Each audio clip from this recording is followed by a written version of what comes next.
The year was 1886, and the autumn light in the Colorado Territory had already turned thin and sharp, carrying the first premonition of the winter that hunted the high plains. For Elara Vance, it was a season defined not by the harvest, but by a peculiar and solitary labor that had made her a subject of pity and quiet ridicule among her neighbors. They saw her from the road that wound past her homestead, a lone figure moving with a steady, unhurried rhythm, hauling not firewood to her cabin, but scavenged timber and heavy tools toward the skeletal ruins on the northern edge of her property. The structure was a relic from a forgotten conflict, a small, roofless fort of dry stacked stone, whose walls, 2 feet thick, had stood defiant against decades of wind and snow. To everyone else, it was a landmark of decay. To Elara, it was the raw material of survival. She had been a widow for just over a year, a title that felt as ill-fitting and coarse as burlap. Elias had been a man of stone, a mason whose hands knew the language of weight and balance, and his absence was a physical void, a missing warmth against the cold side of the bed. He had left her with a quarter section of tolerable land, a cabin that leaked wind through 100 tiny seams, and the memory of his quiet wisdom. It was this last inheritance she now drew upon as her primary tool. While others saw her project as a symptom of grief-addled desperation, Elara saw it as the only logical course of action. Her cabin, built of green-cut pine by men in a hurry, was a sieve. It could be heated, but it could not hold the heat. The previous winter had been a brutal siege, a constant battle of feeding the iron stove, a maw that devoured wood and gave back only a temporary circle of warmth, while the corners of the room remained frozen and the drafts slithered across the floor like phantom snakes. She had watched her woodpile shrink with alarming speed, a measure of her dwindling security, and knew she could not endure another such winter alone. Her plan, conceived during the long, silent nights of late spring, was simple in principle and monumental in execution. She would not build a new house. She would roof the old fort. The idea was met with a uniform, head-shaking skepticism. Hiram Poole, whose ranch bordered her land to the east, had stopped his wagon one afternoon in late September, his face a mask of well-intentioned concern. He was a practical man, a man who understood cattle and weather in the way they had always been understood. He watched as she used a long pry bar to tumble the last of the loose, crumbling stone from the top course of the fort's walls, preparing a level surface. "Elara," he had said, his voice gentle but firm, as if speaking to a child. "A stone house is the coldest thing there is. You'll freeze solid in that box. It'll be a tomb of ice by January." He was not being cruel. He was stating a fact as he knew it, a piece of settled wisdom passed down through generations of men who built with wood for the simple reason that it was what worked. Elara had paused in her work, wiping a sheen of sweat from her brow with the back of a dusty glove.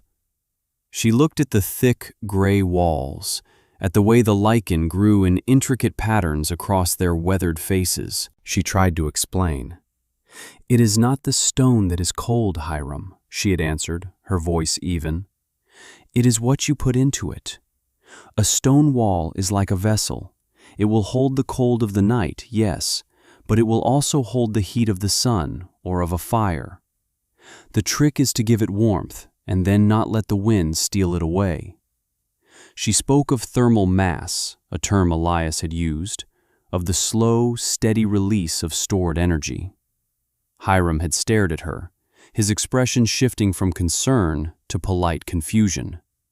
He saw only a pile of cold rocks. He could not see the principle she was describing, the invisible physics of heat and its retention. He saw a widow's folly, a project born of a mind unmoored by loss. He nodded slowly, said, "You take care now," and drove on, the matter settled in his mind. He had tried. His wife, Dorothea, would later tell Constance Hartwell that the poor woman was building her own mausoleum, and that it was a shame there was no one to stop her. The community's reaction settled into a kind of resigned observation. They watched her as one might watch a slow, inevitable tragedy unfold. Amusement was a safer position than outright condemnation, and it allowed them to maintain a comfortable distance from her strange endeavor. They saw her fell 2 sturdy pines, not for firewood, but for the long, straight beams she would need for the roof. They saw her spend a week with an adze and a draw knife, shaping them, her movements economical and practiced, a skill Elias had taught her. She worked without haste, her body attuned to the rhythms of the task. She was not fighting the materials, she was cooperating with them. Each swing of the axe, each pull of the saw, was a deliberate act, a link in a chain of reasoning that was invisible to everyone but her. This process, this steady application of effort toward a clear and tangible goal, was its own kind of comfort. It filled the silence Elias had left, not with noise, but with purpose. Her knowledge was not just an echo of her husband's words, it was rooted in her own quiet observations of the world around her. She remembered walks with Elias along the sun-drenched southern faces of the rock outcroppings that dotted the landscape. He would place her hand against the granite long after the sun had set, and she would feel the day's warmth still breathing from deep within the stone. "See," he would murmur, "the sun went down hours ago, but the rock remembers. It holds the heat and gives it back slowly. A log cabin, it gets hot fast by the fire, and cold fast when it dies. The heat lives only in the air, but in stone, the heat lives in the substance itself." Watching an outcome is not the same as understanding the principle, he had told her. Most people saw that a cabin was warmer than a tent and stopped asking questions.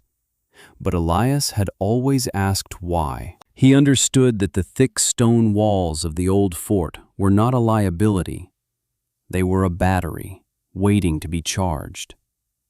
The skepticism of her neighbors was a constant, low hum in the background of her days, but it did not touch the core of her resolve. She had attempted to explain the idea once more, to Constance Hartwell, a woman whose gaze held more curiosity than pity. Constance had brought a small loaf of bread and watched as Alara meticulously chipped a channel into the top of the stone walls to seat the main ridge beam. "But won't the frost just come right through?" Constance had asked, her brow furrowed. Alara tried to describe the insulation she planned for the roof, how a thick layer of earth and sod would act like a heavy blanket, keeping the warmth in and the cold out. "Like a root cellar," Alara had offered. "A cellar stays cool in summer and above freezing in winter because the earth itself holds it at a steady temperature. The ground is a great moderator." Constance had nodded, but the understanding in her eyes was incomplete.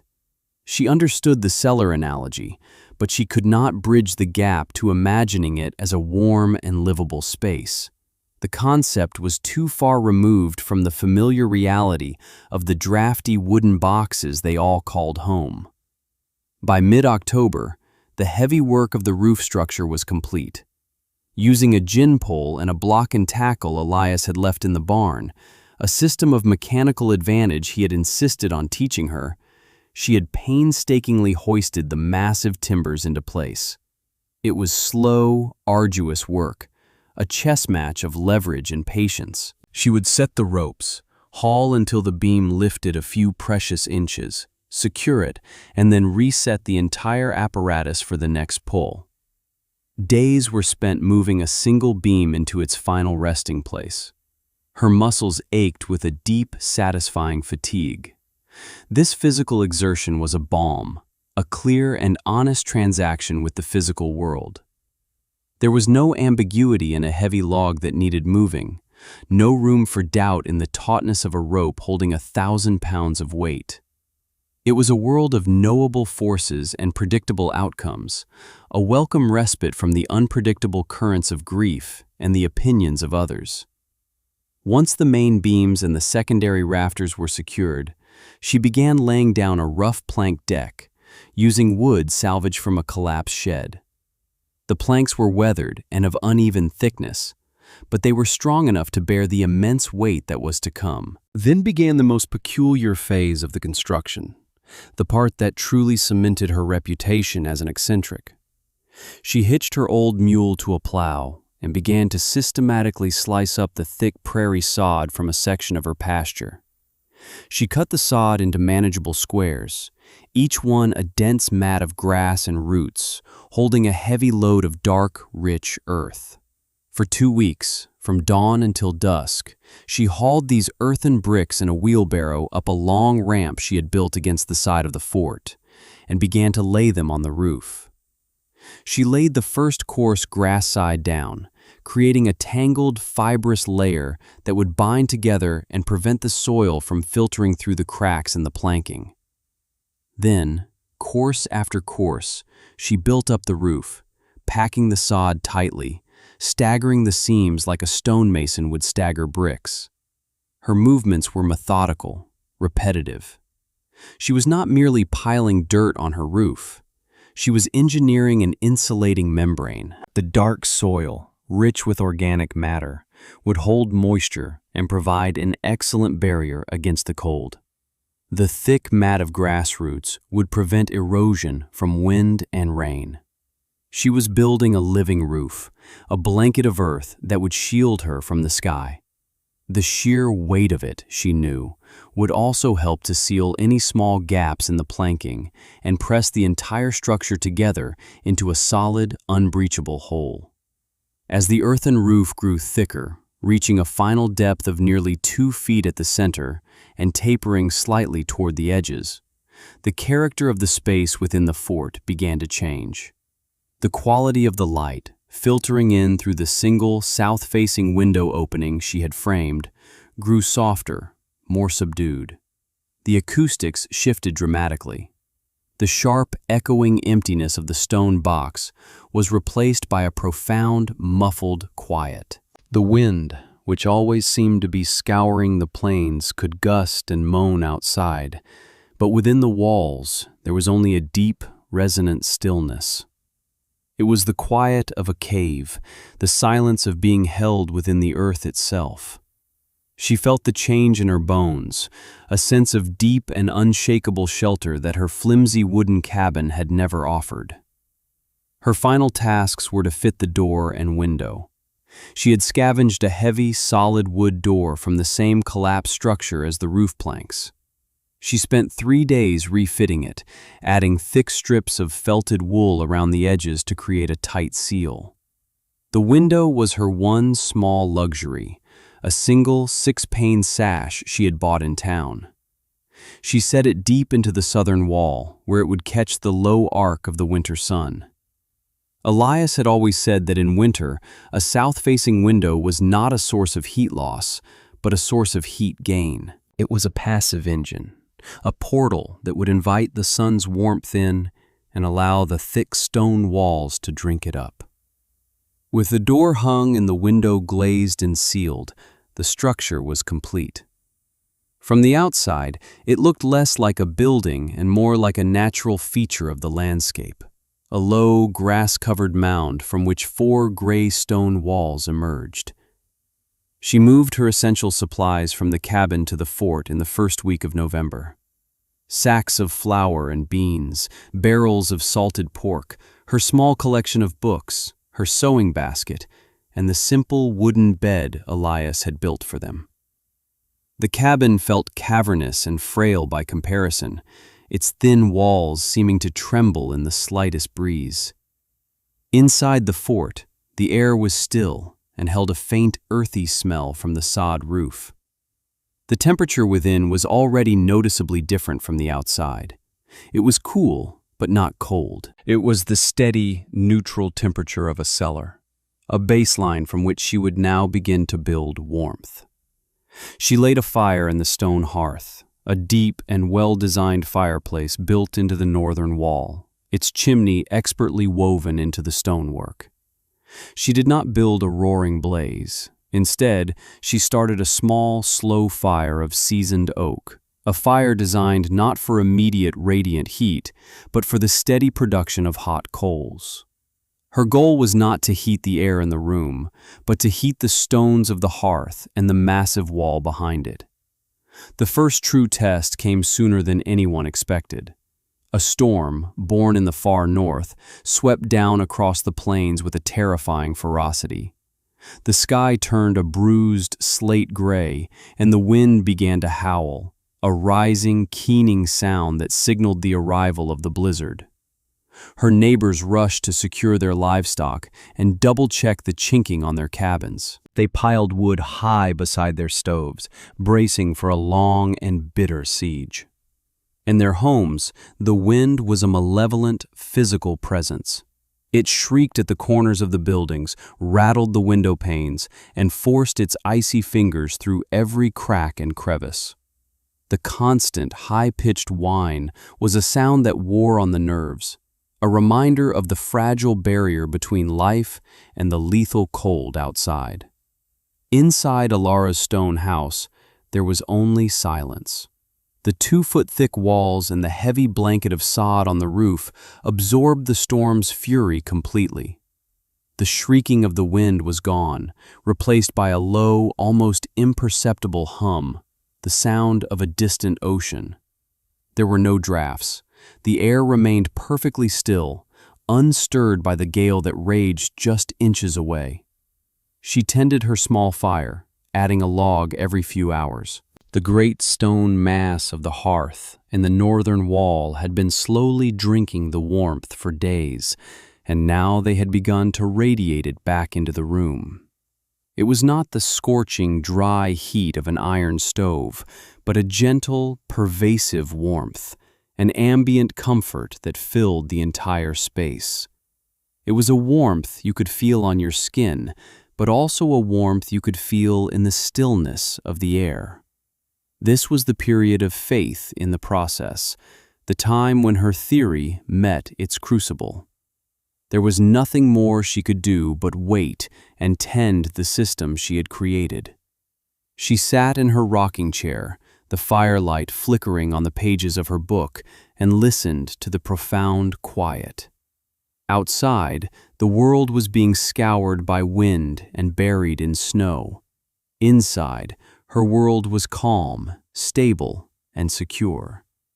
She walked to the interior of the southern wall, the one opposite the fire, and placed her palm flat against the stone. It was not warm, but crucially, it was not cold. It felt neutral, like a living thing at rest. It was not stealing warmth from the room, it was simply holding the space, a quiet participant in the equilibrium she had established. This was the sensory proof, the tangible confirmation of Elias's principle. The stone was her ally, a vast reservoir of stability in a world of violent flux. For 3 days, the blizzard raged. The snow piled up in monumental drifts, burying fences and erasing the familiar contours of the land. In the wooden cabins scattered across the territory, life became a frantic cycle of stoking fires, melting snow for water, and huddling in blankets. The temperature inside would swing wildly, from sweltering near the stove to freezing just a few feet away. Sleep was fitful, punctuated by the roar of the wind and the constant nagging fear of the fire going out. The consumption of wood was immense, a winter's supply dwindling at a terrifying rate. The cold was an active, invading enemy that had to be fought back, hour by hour. Ilara's experience was entirely different. Her small, efficient fire required a fraction of the wood her neighbors were burning. The temperature in her single 30 by 30-foot room remained remarkably constant, hovering in a range that was comfortable for living and working while wearing a simple wool shawl. She cooked her meals over the hearth, the smell of baking bread filling the quiet air. She slept soundly through the nights, wrapped in a cocoon of silence and steady, radiant warmth. She felt no sense of siege, no feeling of being embattled. She was not fighting the winter. She was simply inhabiting a space where the winter could not reach. She thought of Elias, of his calm, confident voice explaining the simple physics of it all. He had not been speaking of abstract theories. He had been describing the laws of a universe that, if understood and respected, could be a source of profound comfort and safety. Her small home was a testament to that understanding, a quiet, triumphant proof. On the fourth morning, she awoke to a different kind of silence. The deep, resonant hum of the storm was gone. She opened the heavy door a crack and was met with a wall of snow that had drifted up past the halfway point. Above it, the sky was a brilliant, painful blue, and the world was a uniform, dazzling white. The air was perfectly still and bitingly cold, so cold it seemed to steal the breath from her lungs.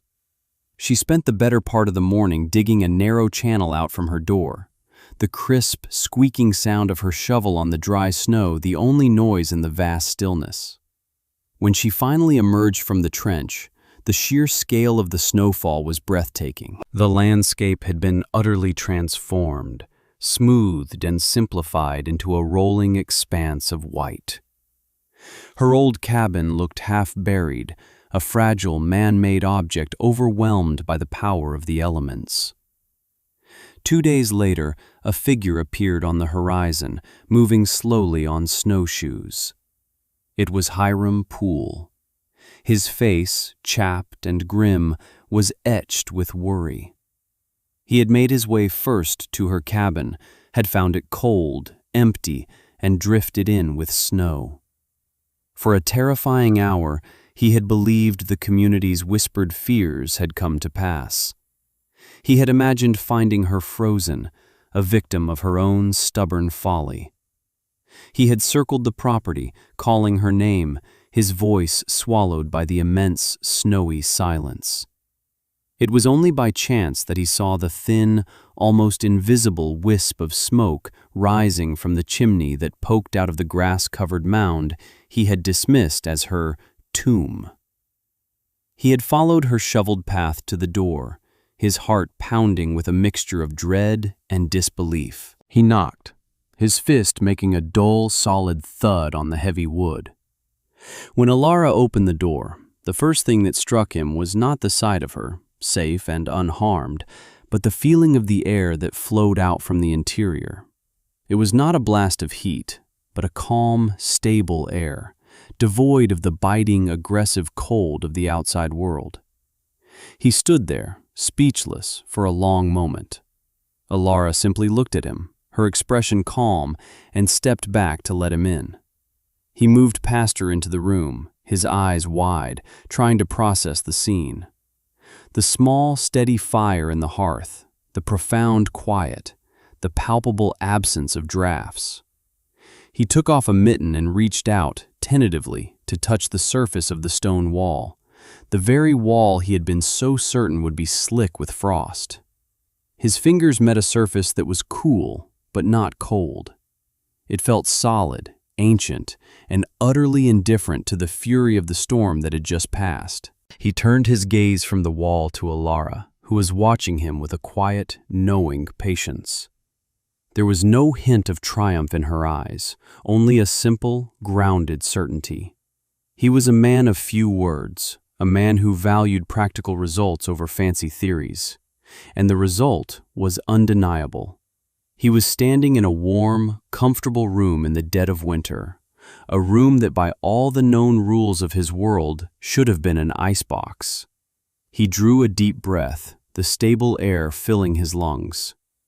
"I'll be," he said, the words coming out as a soft exhale of pure astonishment. It was not an apology, but it was a complete and total concession.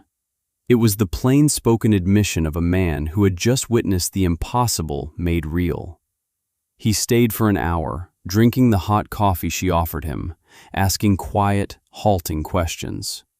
She explained it all again, But this time, he listened with a different kind of attention. She spoke of the stone as a storehouse for heat, of the sod roof as a cap that kept that heat from escaping. She pointed to the south-facing window, explaining how even the weak winter sun had contributed its small share of warmth to the stone floor and walls. He nodded slowly, fitting these new, strange ideas into his practical mind. He understood now. He had seen the proof. Watching a thing work was different from being told how it worked. He had felt the truth of it the moment he stepped through the door. Before he left, he looked around the room one last time. "You were right, Alara," he said. "You were right." Word of Hiram's experience spread through the territory with the speed of a prairie fire. It was no longer the story of the crazy widow Vance and her foolish project. It was now the story of Alara's stone house, a place that had weathered the great blizzard in quiet comfort. The tone of the gossip shifted from pity to awe, and then to a keen and practical interest. When the spring thaw came, a slow trickle of visitors made their way to her homestead. They were not coming to gawk, but to learn. They came to feel the walls, to pace the floor, to see with their own eyes the simple, revolutionary elegance of her design. She shared her knowledge freely, explaining the principles as Elias had explained them to her.